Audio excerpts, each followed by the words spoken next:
Halo semuanya, kembali lagi bersama saya Johan di Juna Trading ID. Jadi pada kesempatan video kali ini saya akan bahas kembali untuk update dari pergerakan XAUUSD. Ya, yang dimana kalau kita perhatikan pergerakan XAUUSD untuk beberapa minggu ke belakang ini memang terlihat sedang uptrend ya. Kita bisa lihat di sini bahwa pergerakan itu sedang uptrend ya, atau trend minornya itu adalah bullish. Tapi kalau kita lihat lagi di trend primary-nya atau di trend besarnya, ya, kali lagi di sini, bahwa untuk trend besarnya itu dia sedang downtrend. Jadi ini adalah time frame daily ya. Jadi ini kita lihat secara big view-nya terlebih dahulu. Fungsi kita melihat big view ini adalah supaya kita bisa mengetahui beberapa tren yang sedang terjadi di XAUUSD ini, atau kita juga bisa menggunakan big view juga untuk trading di valuta asing ya, atau falas ya, seperti di AURUSD, GBPUSD. Jadi emang kalau kita mau trading itu kita harus mengetahui terlebih dahulu primary trend itu yang mana, secondary trend itu yang mana. Jadi ya kalau misalkan kita sudah mengetahui untuk trend primary dan juga secondary trendnya, itu akan lebih mudah untuk kita dalam mengambil keputusan dalam trading. Kenapa? Karena kalau misalkan kita tidak melihat trend primary-nya sama secondary trend-nya itu, nanti resikonya adalah kita nyangkut. Nah, kalau misalkan kita nyangkut ketika kita sedang nyangkut di secondary trend ya, itu biasanya harga itu akan cenderung berbalik lagi ya, harga itu akan cenderung berbalik lagi mengikuti primary trendnya. Tapi kalau misalkan kita hanya melihat secondary trendnya, tidak melihat primary trendnya, itu kita maka bisa nyangkut ya cukup parah ya, atau cukup lama sampai benar-benar primary trendnya selesai dan berganti trend kembali. Kayak contohnya kalau kita perhatikan di sini ya, gold itu memang sedang downtrend ya. Di sini gold memang sedang downtrend, dimana dia menunjukkan penurunan ya di sini. Lalu kalau kita lihat, nah primary trend ini adalah primary trendnya si gold. Oke. Lalu untuk secondary trendnya yang mana? Secondary trend itu yang ini. Satu, ya ini, pokoknya saya tandain ini nih. Ya. Nah ini namanya secondary trend. Kenapa disebut secondary trend? Karena trend ini nggak pernah bisa lebih tinggi ya, atau nggak bisa keluar dari tren utamanya. Pergerakan harganya ini nggak bisa keluar dari garis tren utama ini ya, tren utamanya. Jadi ini memang garis ini sudah dipertahankan dari tanggal 6 November 2020 ya. Dan kalau misalkan kita mau tarik ke belakangnya juga sebenarnya masih bisa di bulan, pokoknya di akhir 2020 itu garis tren ini sudah terbentuk. Ya, makanya untuk primary trendnya si XAUUSD ini memang sedang downtrend. Hanya saja dalam primary trend itu terdiri namanya secondary trend. Nah, secondary trend inilah yang terkadang tuh adanya gejolak naik turunnya harga tersebut. Oke. Kalau kita lihat ya di sini memang si XAUUSD ini sudah berada di level resisten ya, atau supply areanya saya sebutnya, dan memang sudah di level buyer yang cukup tinggi juga. Jadi kalau misalkan dia mau breakout, maka dia bisa melanjutkan kenaikan itu sampai ke sini, ke area primary trendnya atau di trendline primary-nya yang sedang downtrend ini. Kalau diperhatikan, kita bisa gambar yang namanya supply area di sini ya, di area 1849 yaitu 1850 kan ya, 1850 sampai dengan 1868 ini ada supply area yang cukup tinggi ya, di mana supply area ini dibentuk pada tanggal sekitar tanggal 11 November ya, pokoknya ini bulan November 2021 ya, supply areanya terbentuk. Dan kalau misalkan dia mau naik lagi, maka target daily dia, kalau dia mau naik lagi, maka dia bisa naik ke sini, ke area supply-nya ya, dia bisa naik ke sini kalau dia misalkan dia mau lanjut naik lagi. Karena kalau kita perhatikan secara daily ya, secara daily di sini harga itu masih cukup kuat untuk naik. Kita bisa lihat nih polanya ya, masih belum rusak untuk pola naiknya. Ya, dia masih bisa untuk coba naik lagi. Kita coba gambar pola ya pakai ini. Jadi selama dia bertahan di atas trendline ini, ya selama dia masih bertahan di atas trendline yang kita gambar ini, maka kemungkinan besar harganya itu masih bisa terus untuk melakukan kenaikan. Ya, jadi ini memang masih prediksi, ya masih belum bisa dipastikan, karena nanti yang akan memastikan itu adalah si market itu sendiri. Dia mau naik lagi atau dia mau reversal di daerah 1830 1833 ini ya.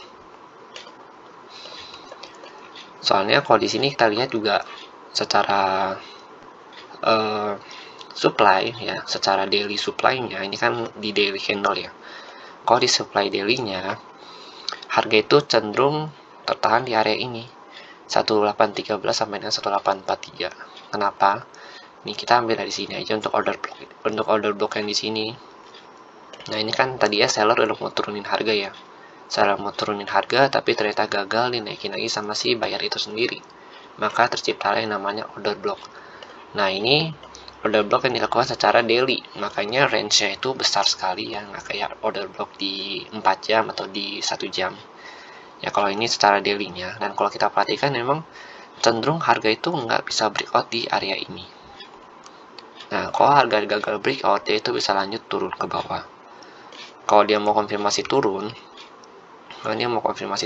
kemungkinan besar dia tuh harus bisa breakout dari si trendline-nya ini. Ya, ini kan dia buat channeling ya. Maka kemungkinan besar harus bisa breakout dari trendline-nya, retest, baru dia bisa lanjut turun ke bawah. Oke, jadi ini untuk big view-nya atau pandangan secara luasnya untuk si XAUUSD ini. Lalu kalau kita perhatikan kembali di level daily-nya ya ini ya. Kalau misalkan kita sekarang beralih ke level 4 jam, ya di sini adalah mapping yang akan saya sharingkan nanti di channel Telegram Juna Trading ID. Ya, ini akan saya pakai juga mappingnya untuk trading besok ya, mulai Senin nanti. Kalau kita perhatikan dari mapping ini, saya sudah menggambarkan beberapa area yang penting ya. Memang sebenarnya tidak ada daerah-daerah yang banyak dirubah. Hanya saja area ini saya tandakan dengan time frame yang lebih besar, itu time frame 4 jam. Oke, di sini kita perhatikan kalau di area 1804 sampai 1811 ini ada order blocknya. Ya, di sini ada order block yang dimana kalau kita perhatikan harga itu cenderung nggak bisa breakout di area ini. Tapi di area ini harga itu breakout. Nah, pada saat harga breakout inilah dia langsung naik lagi ke atas. Dan kalau kita lihat di sini, ya, kalau misalkan kita mau mengukur area retracement-nya dia, sebelum dia melanjutkan kenaikan itu, dia itu bisa retracement di area ini nih. Area 1809 sampai dengan 1813 kalau kita perhatikan di 4 jamnya. Oke, kalau kita perhatikan di 4 jamnya. Tapi di sisi lain kalau kita lihat di sini kan order block ya. Di sini ada order block juga nih. Nah, harga itu bisa aja ditahan di area sini. Ya, harga itu bisa ditahan di area 1816.73 sampai dengan 1821.60. Ya, jadi kemungkinan besar harga itu akan tertahan di sini lalu untuk menunjukkan kenaikannya. Dan kalau kita lihat juga memang si XAUUSD ini kalau kita mau gambar trendline, ya kalau kita mau gambar trendline-nya itu dia masih ada trend di sini. Ya. Nah, kita lihat di sini ada trendline juga. Dan kalau lihat lagi ya dia cenderung itu harga itu ketika dia mengenai trend ini dia langsung turun, langsung naik kembali. Maka asumsinya nanti ketika harga sudah mengenai trendline ini dan masuk ke area demand-nya, ya itu dia kemungkinan besar akan naik kembali ke atas.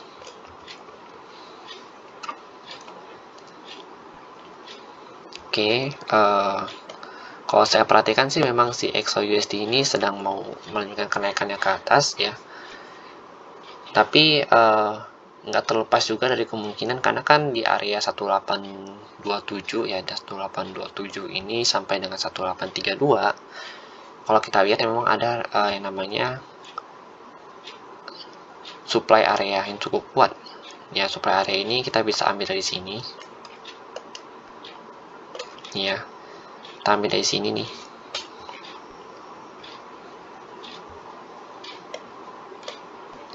Kalau kita perhatikan memang sudah beberapa kali si XYUSD gagal menembus area ini ya.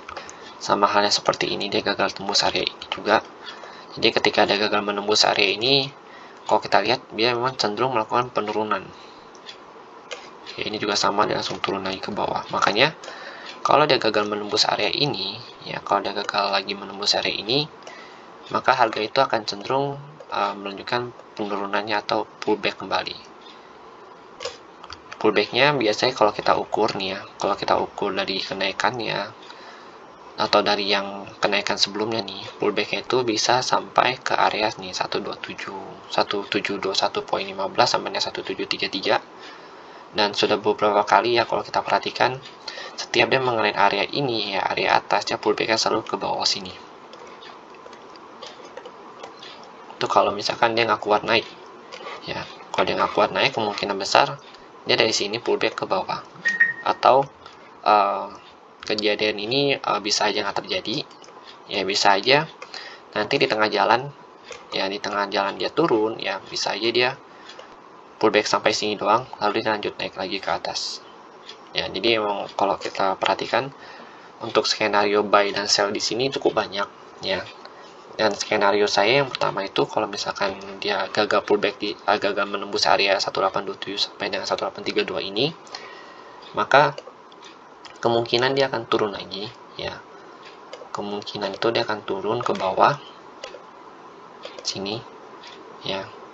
Dia akan turun sampai terendahnya itu mungkin di area sini, di area 1804 sampai 1811. Ini adalah area demand 4 jamnya.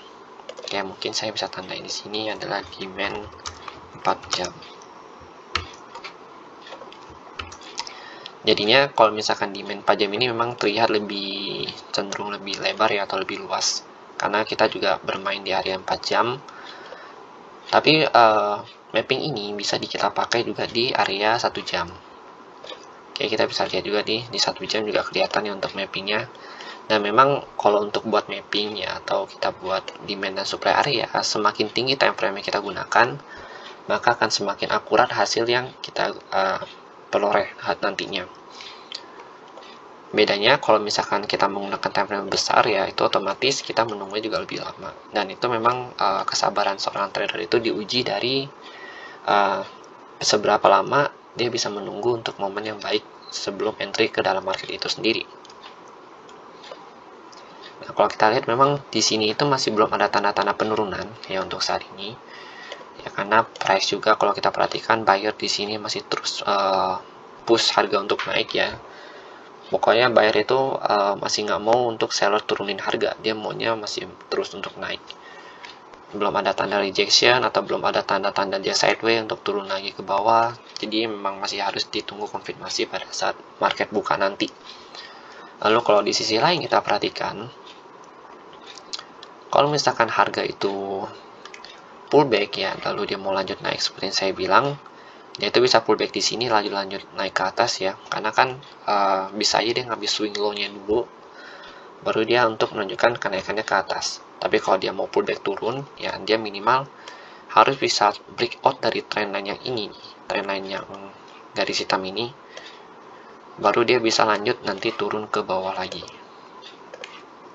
Ya, pada saat breakout begini baru dia bisa turun ke bawah. Tapi kalau misalkan dia belum breakout, maka kemungkinan besar dia masih akan lanjut untuk naik lagi sesuai selama harganya itu masih ditopang oleh si trendline ini nih. Selama harga masih ditopang sama trend ini, maka dia kemungkinan besar akan lanjut untuk naik kembali. Dan kenaikan tertingginya itu ya, kenaikan tertingginya itu bisa sampai di area 1850 di daerah sini.